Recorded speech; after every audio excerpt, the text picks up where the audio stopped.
Okay, so once our table is cleaned, we're gonna to set up a cutting station. We need a couple things. We need a wet cloth. So the reason why we use a wet cloth when we put it on the table, so it doesn't move the cutting board. It actually creates a little bit of traction for the cutting board. So we have a cutting board. We have several bowls. In this case, we're going to have a bowl with the product in, scrap, and then a finished product of dice and as well as slicing. I also have a French knife, as well as a scraper to put everything on. In terms of a knife, how you want to hold the knife, you're going to put your thumb on one side of the blade and your index finger on the other, and you're going to have your 3 fingers curled, and with your other hand, as you're holding your product, you can actually have a clawing action. Ensure that when you're cutting down, just look before you cut down, and then make sure that you're not cutting and then hurting yourself. So far so good? Okay, so I'm gonna start off by slicing the onion, and then we'll do a dice afterwards. So in terms of slicing the onion, you'll notice that there's a top and a bottom. So at the bottom here, this is usually where the root of the onion goes. So it grows something like that with the green shoot on top. What I want to do is I want to curl my fingers. I want to slice down top and bottom first, just so that we have a flat surface for us to work with when we're cutting. And make our life easier, we can get rid of it. We'll have a scrap bowl. The scrap can be something else. You can actually use it for compost. If it's okay with scrap, we can actually use it for stock as well. You'll notice there's a woody end or a solid end at the bottom of the onion. I want to take my French knife, I want to slice it right down in half. And then I want to use just my fingers to peel off the skin. Okay. That also goes into our scrap pile.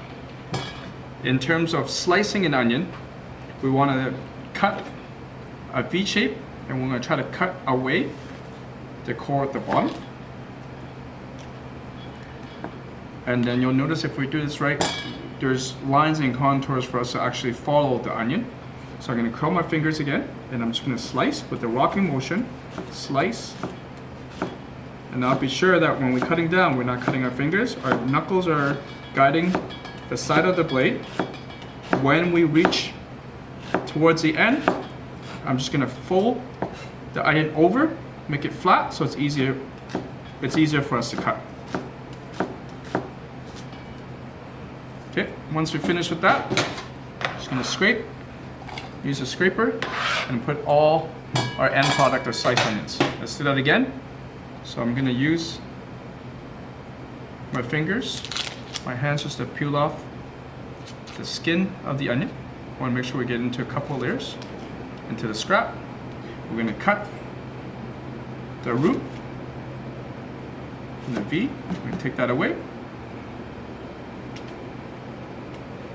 With our fingers curled, guiding the blade, we're going to follow the lines of the onion. We're going to have a slicing it down and pull away, almost like a rocking motion. When we get towards the end of this process, we're just going to fold the onion aside and then cut again.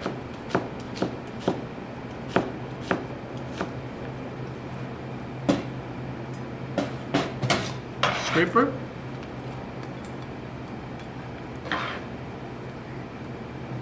Good. Rolling. Now when we're dicing onions, it's a little bit different. I'm going to take the similar process. I'm going to cut top and bottom. And I'm going to cut straight down from the root down, right down the half. Okay.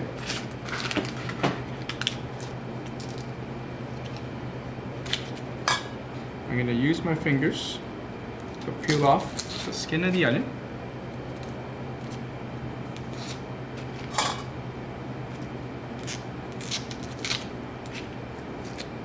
Okay, and one.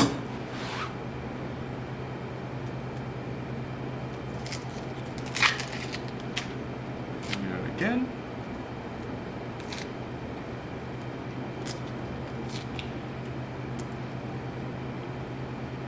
It's taking way too long. There you go. Okay, when I'm dicing the onion, I'm going to do a little bit different. I want to be able to pull my cutting board towards the end because I want to make horizontal slices this way. If my cutting board's somewhere over here, my knuckles get in the way.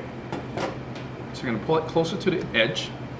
You'll notice there's a top and the bottom. I'm gonna keep the bottom on my left-hand side if I'm right-handed. I wanna make a series of horizontal cuts this way. Make sure your fingers are on top. We're gonna cut not all the way to the end, but close to the end. Okay, that's one. And do it again. Make sure we're gonna keep the knife as horizontal as possible. That's my third, maybe four. Okay, after that, I'm gonna slice vertically down, all the way down. Again, we're not gonna cut all the way to the end. After that, I'm gonna curl my fingers, I'm gonna slice down.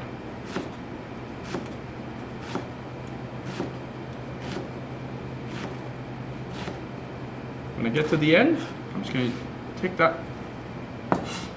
I can cut the end, or I can simply just use that for stock or compost. Is that okay? Mm-hmm. Okay. Again, I'm trying to dice my onion. So what I have here is the top and the bottom. There's a root. I'm going to keep the root in this case, not like our julienne. We're going to keep this root. I'm going to make sure that is on my cutting board is as closest to the side as possible, so my knuckles don't hit the table. What I want to do again, I want to run horizontal cuts along the onion. Make sure that your hand's on top and you won't cut your won't cut your fingers. My apologies. Okay, after that, I make vertical cuts. Now everything is still kind of intact as much as possible. I'm not cutting all the way to the end. Okay, there you go. After that, I'm gonna run with my fingers curled, and I'm gonna run the knife down, and then we have cuts everywhere. And then for this piece at the end, I'm just gonna use it for stock, or I can cut it smaller and then use it back in the dice. Cool.